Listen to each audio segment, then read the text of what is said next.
August 28th, 2023. Been really busy the last month and a half with the salmon season. Thought I was going to have the day off today, but Katie called me and wanted to go flying today.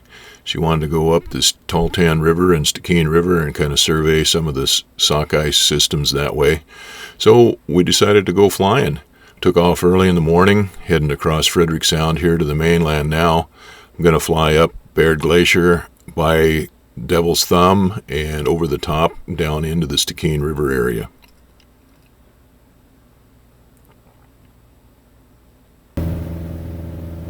So that's Patterson Glacier right there. We're going to fly up. Straight ahead over the nose is Devil's Thumb. There happened to be a crew climbing Devil's Thumb this day doing a documentary on a guy doing a climb up there. So we're going to go right by there.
You notice a bunch of gravel coming down just off to the left of the nose there.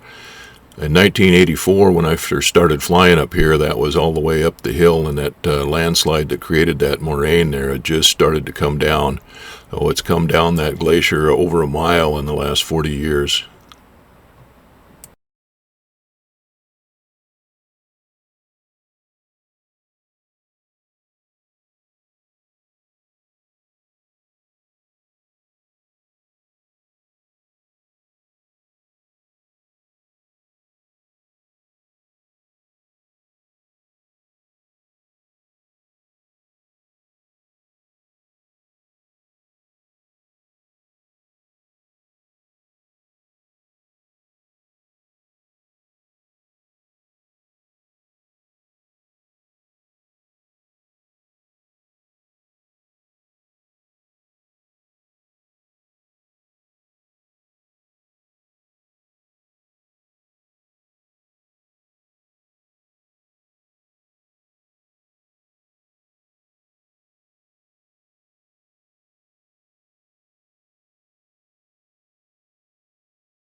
You get into the top of Patterson Glacier now, into Lacani Ice Field. This is the ice field here, the glacier field that feeds Lacani Glacier and Patterson Glacier, as well as some other glaciers in the area. Oh, I'm a little over 5,000 feet now, climbing up to 6. I'm eventually going to climb up to 7 when we cross these ridges here. So anyway, we're still climbing. We got to cross a ridge here to drop over into the Baird Glacier area. Devil's Thumb is just on the other side of this ridge right here.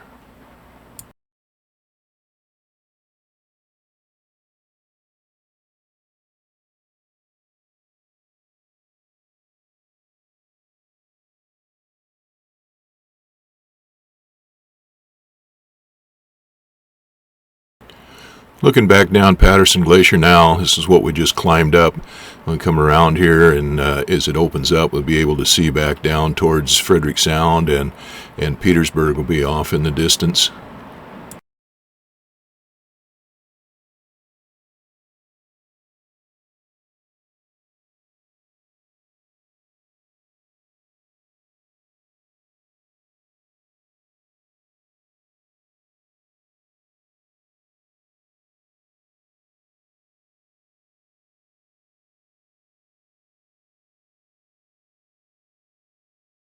Well, there's where we left from. It's Petersburg there on the other side of that body of water, Frederick Sound.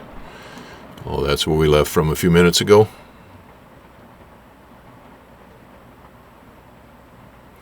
Well, this is one of my favorite spots.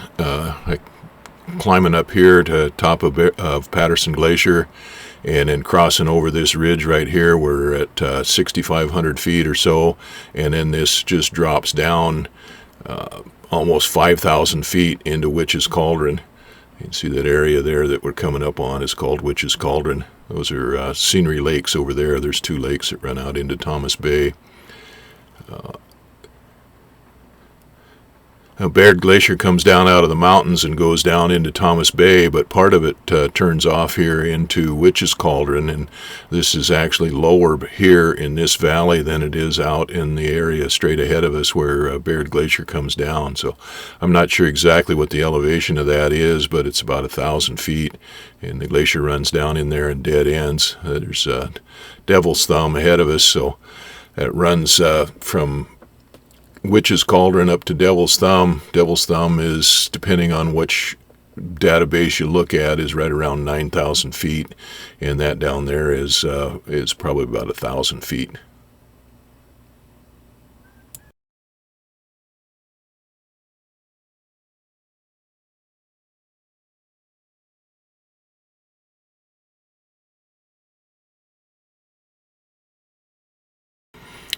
You can see all the water down there now. The Witch's Cauldron is actually turning into a lake, so it's at a lower elevation than all the surrounding areas.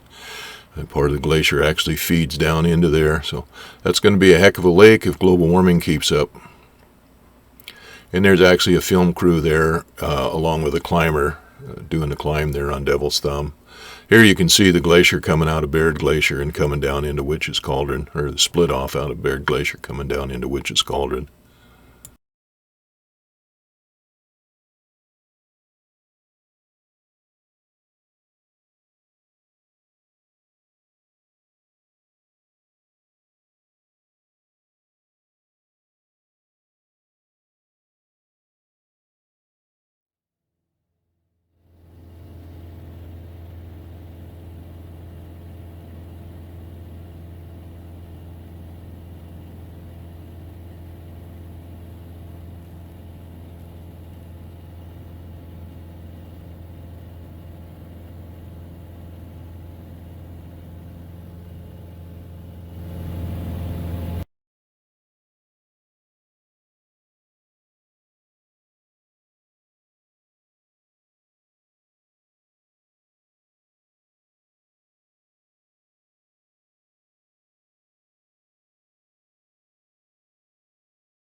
And we're just about at the top of the mountains here now, top of Baird Glacier, and to fly through this one little glacier area here and cross over onto the other side, into the east side of the mountain range, and we'll start descending down into the Chutine River.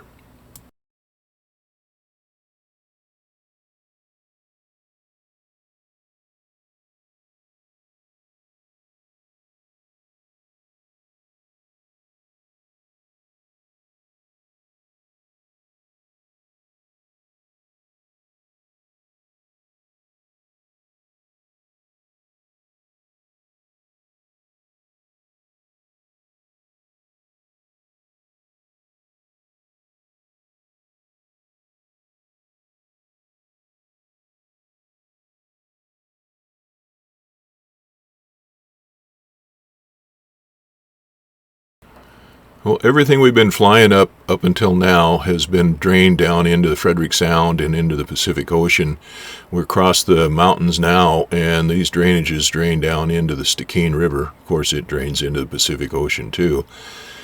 But we're on the east side of the mountain range now, the coastal range here. We're flying down this little valley, and I'm flying back and forth across here and circling so that Katie can get a good view out of the back end. Otherwise, all she can see is the back of my head. But we're going to go down this valley. It's called Triumph Creek into the Chutine River, and then we'll follow the Chutine River down a little ways as it goes down back towards the Stikine River, until we hit another little pass, which we'll cross over and then into Thaltan River area.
It's pretty early in the morning yet, and an inversion layer is holding the smoke. That's smoke from the forest fires in the interior, laying down there in the river bottom. Hasn't stirred up yet from the air moving around. So we're going to turn here out of the Chutine River and go up the Barrington River through a pass here and over into the Thaltan River area.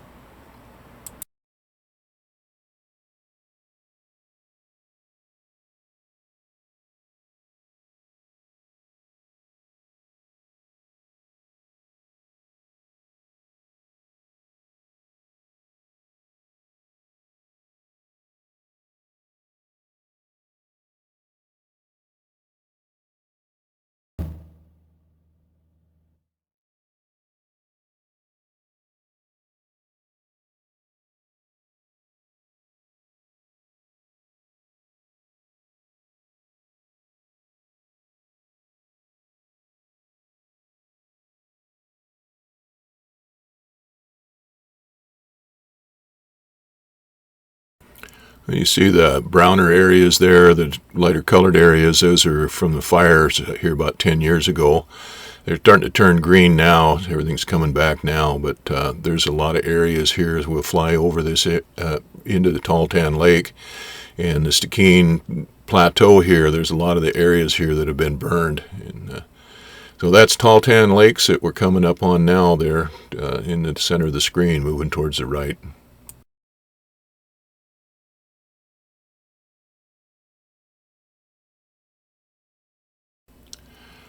Oh, Thaltan Lake has a native run of sockeye salmon, but it also has an enhanced run. So they catch some of the fish here and milk them for the eggs, take them down to a hatchery at Snettisham to raise them, and then bring them back up here and turn them loose in the lake to rear. Well, we're going to fly over the lake a little bit and check it out, and we decided it was time for a break. So I'm going to go ahead and land here on the lake, and we're going to take a little break.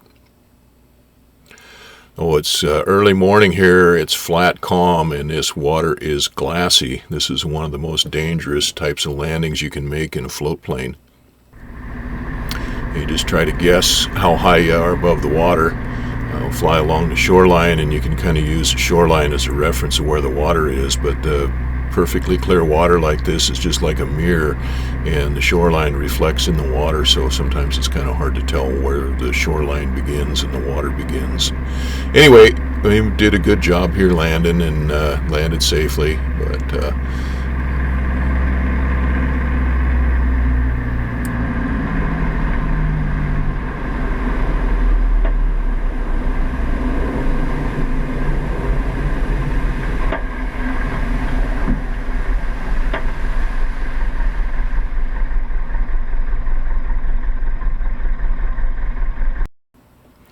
I'm going to taxi around in the lake here a little bit and look for a place to beach.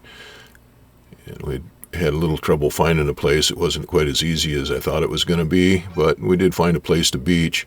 Now this water is gin clear here, and you could see the bottom down 20 feet below us. We could see sockeye salmon swimming around in the lake. It was pretty fun.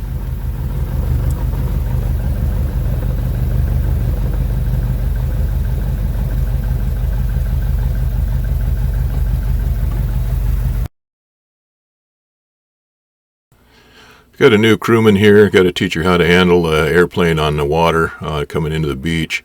Like I said, there really wasn't a good beach here. A little rocky, and the trees grew right up to the water line. The wings wouldn't clear it. And of course, naturally, the wind came up just as we were coming into the beach and wanted to swing the airplane around. So we had to get out, and I had to get Katie to get over on the left-hand side and grab the rope on the left-hand side to pull it in tight so the airplane didn't swing around into the bushes on the right side. But she's getting the hang of it. It'll take her a little bit. Now the climate over here on this side of the mountains is completely different than on the coast side of the mountains. It was dry. It warmed up in a hurry here. It must have been, well, right now at this point in time, it was still pretty nice out here. We had a little bit of a breeze, but it was a lot warmer than on the other side of the mountains. And again, like I said, the climate is different. The vegetation is different. There was black spruce here instead of the Sitka spruce we have on the coast side. There's also some Douglas fir that was growing here naturally wild from pine trees. I found a gooseberry bush out in the woods. A lot of things a lot different than on the other side of the mountains. Oh, we had a pretty nice break here, wandered around for about 10-15 minutes, stretched our legs and a few other things. And anyway, it was a nice break from flying. And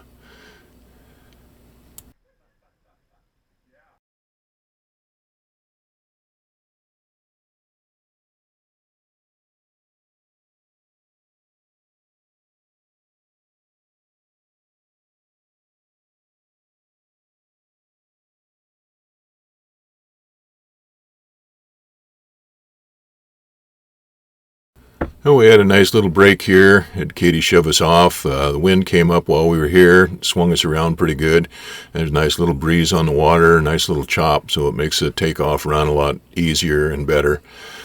Temperature is warming up, and it must have got 90-95 degrees or so out here on this side of the mountains throughout the day, and it was pretty warm inside that airplane. So anyway, we took off, and we're headed back down Thaltan Lake right now. We're going to follow Thaltan River down to the Stikine River, and so she can get a chance to look and see what the terrain is like and what the river's like where the fish come in to spawn. And this is one of the fisheries she's going to manage if she becomes the area biologist. And again, you can see the burned area here that we're flying over now. There's some pretty extensive burns in this area. They just go wild here. In fact, we'll get down to Telegraph Creek, and we'll notice that Telegraph Creek almost got burned out in one of the fires here a few years ago.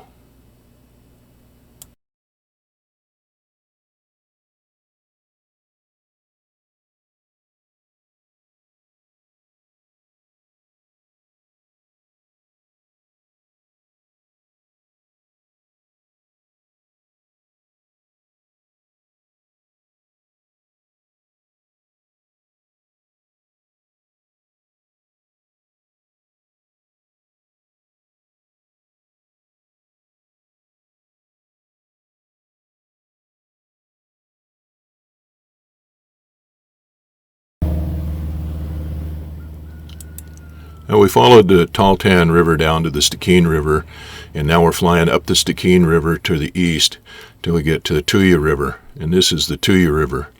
They were planting sockeye fry in Tuya Lake, and they would come down the river and into the Stikine and supplement the commercial fisheries as they matured out into the saltwater. But the fish naturally couldn't get back up the Tuya River into Tuya Lake. There's a falls right there. There's a whole bunch of barriers on the lower end of this river that prevent the salmon from naturally getting back up the river to the lake to spawn up there. So there were large amounts or some amount of fish that would come up and try to get up the river, and they couldn't make it, so they would die here. And the native population here that controls the land, they didn't like that there was a big die-off of fish here that they couldn't get up naturally to reproduce, so they stopped supplementing the fish. They stopped planting fry in Tuya Lake. Well, anyway, I'm just flying Katie up the Tuya River here to show her why it no longer produces salmon, or why it can't naturally produce salmon. Well, this is the highway crossing. Use that term lightly. The road crossing. This is the road that comes down out of the Cassier Highway that goes down to Telegraph Creek. Well, anyway, we're going to fly back down Tuya River here, back down to the Stikine, and then we're going to head down the Stikine River.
As we're coming back down to the Thaltan, where the Thaltan enters the Stikine River, that's a day's ranch over there on that side of the river. And of course, the highway that goes down to Telegraph Creek.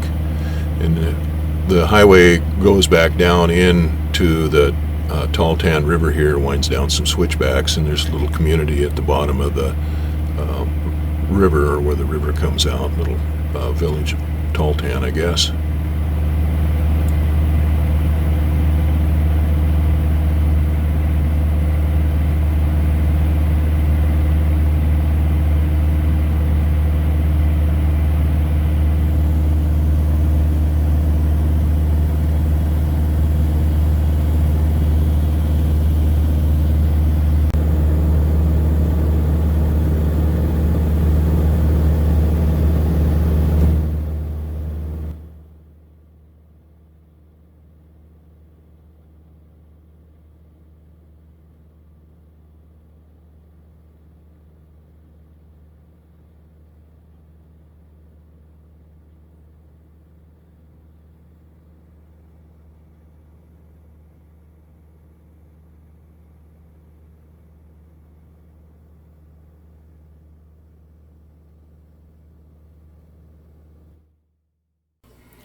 Now, there's a lot to see coming on this trip. Always a lot of fun seeing the geology and stuff. But this is one of the things I always look forward to seeing, is this little waterfall here. This is just above Telegraph Creek a little ways.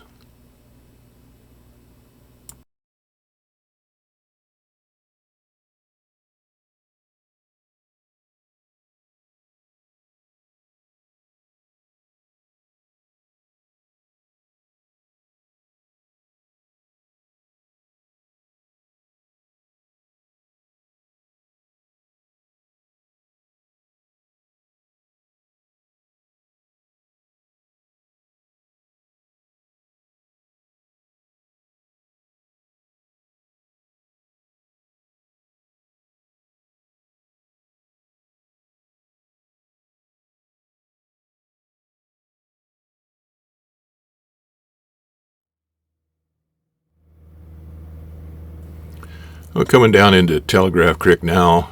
This is the airport for Telegraph Creek.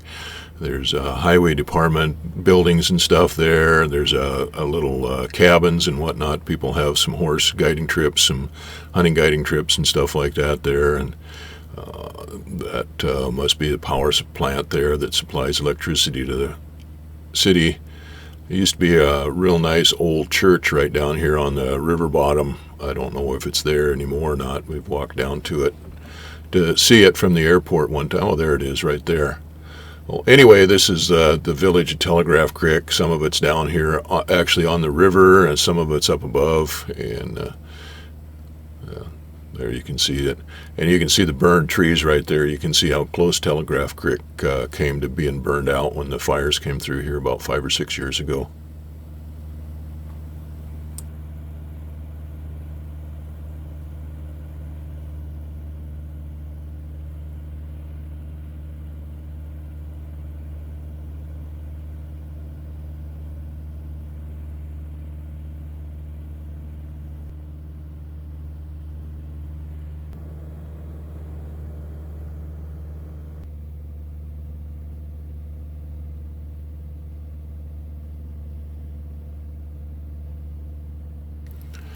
We stopped here to take a break on the lake once here about 15 years ago or so, and it seemed like there was a whole lot more houses and what along the lake here and a lot more development along it. I think a lot of it got burned out with the fire.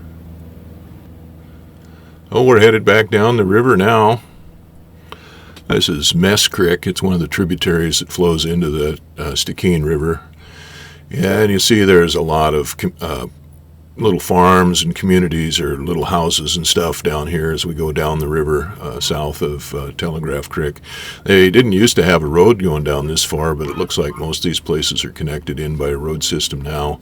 Of course, the ones that are on the other side of the river there aren't connected into the road system. But anyway, we'll head back out to Stikine River and back out towards the saltwater. It's a long ways, a lot farther going this way than it was coming over the top.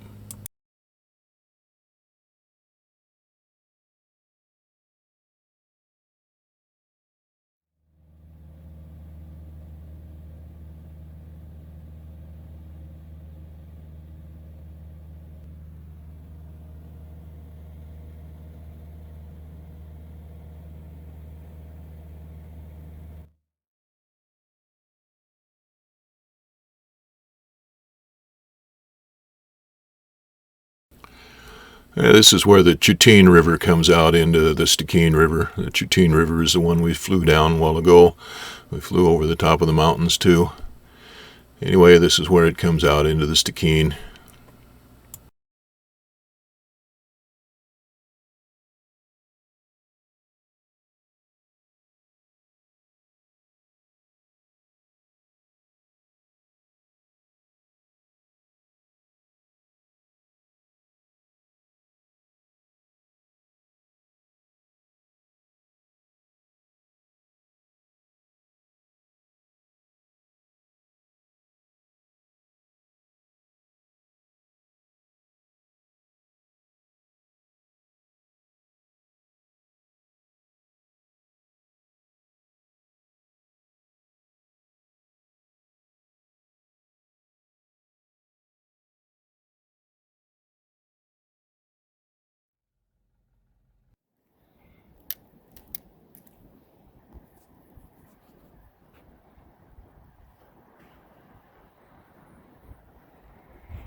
We landed here in a little lake up the Stikine River. Found a little sandbar here to put out on. Take a little break here.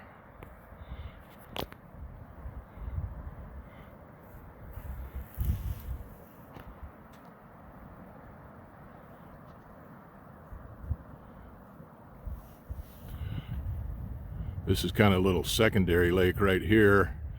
Some of the smaller icebergs calved off the glacier have come in here. Big gravel moraine there. And some more ice grounded there. See all the rocks on the ice. It gets carried down with the icebergs or ice when it comes down out of the glacier, out of the mountains.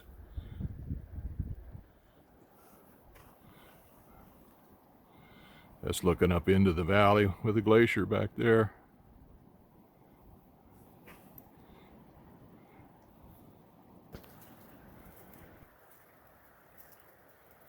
I beat my way through a thicket of alders and willows to see if I could get up to some high ground to get a little better picture here. But that was a never-ending jungle there. And I figured if anybody was going to break their leg out here, it probably shouldn't be me. But anyway, a little picture of the ice here. So that piece right there is about 60 feet away from me, and it's about 20 feet high out of the water.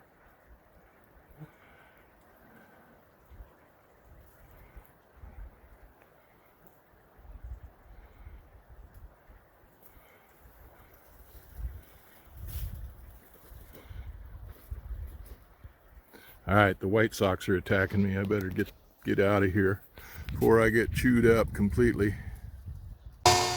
We flew down the Stikine River to the Iskut River, and then up the Iskut River to the Craig River, and now we followed the Craig River up to its headwaters. This is the upper end of the Craig River. I had to climb up here a little bit to cross over this ridge, and we'll cross over into the North Fork of the Bradfield River. And this is one of the proposed routes that they have for making a highway out of southeast Alaska, so we could get out of here on the road, and they're talking about a tunnel through this ridge right here. It's only about a half-mile long, or less than that even.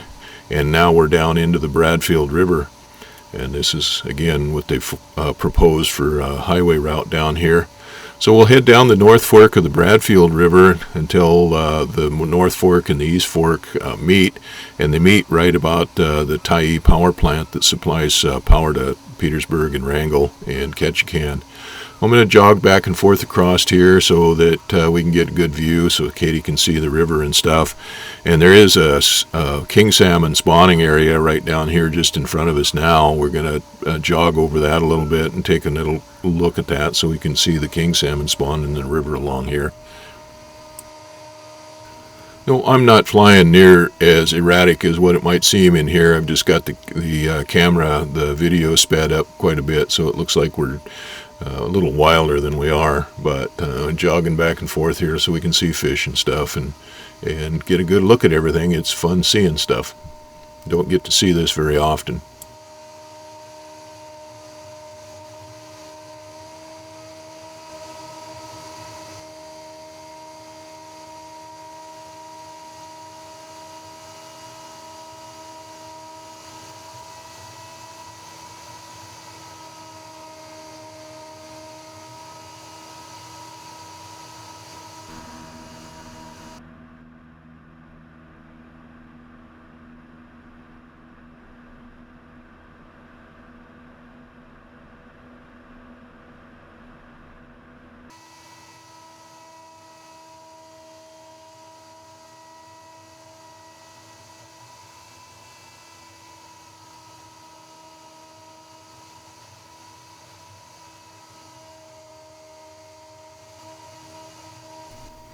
Well, we come out to where the two Bradfield rivers meet right here, and there's a little airstrip over here on the left coming down the river into the Bradfield Canal, and off on the left side is the facility for the power plant that generates power for Petersburg, Wrangell, and Ketchikan. Well, anyway, we're going to come out into the Bradfield Canal,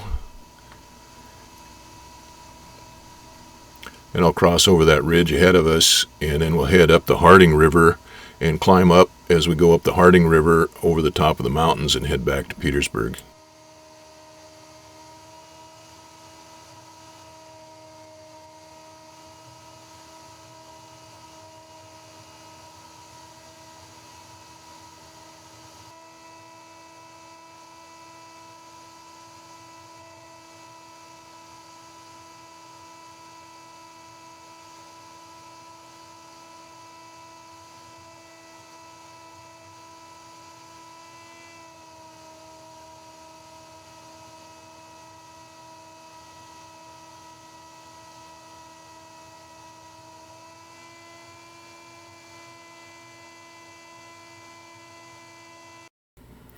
Oh, I'm headed back up the Harding River now. I'm going up this valley and climb up to about 6,500 feet to go directly across those mountains ahead of us and pretty much straight back to Petersburg.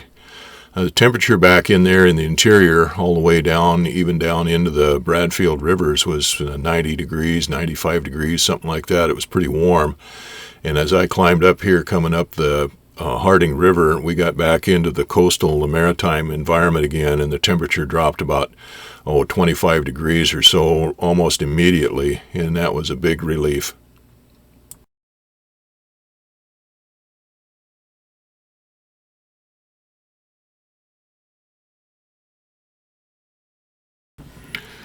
And we're back in home territory now, so this will be about the end of the video. I don't have enough to record all the way back to Petersburg.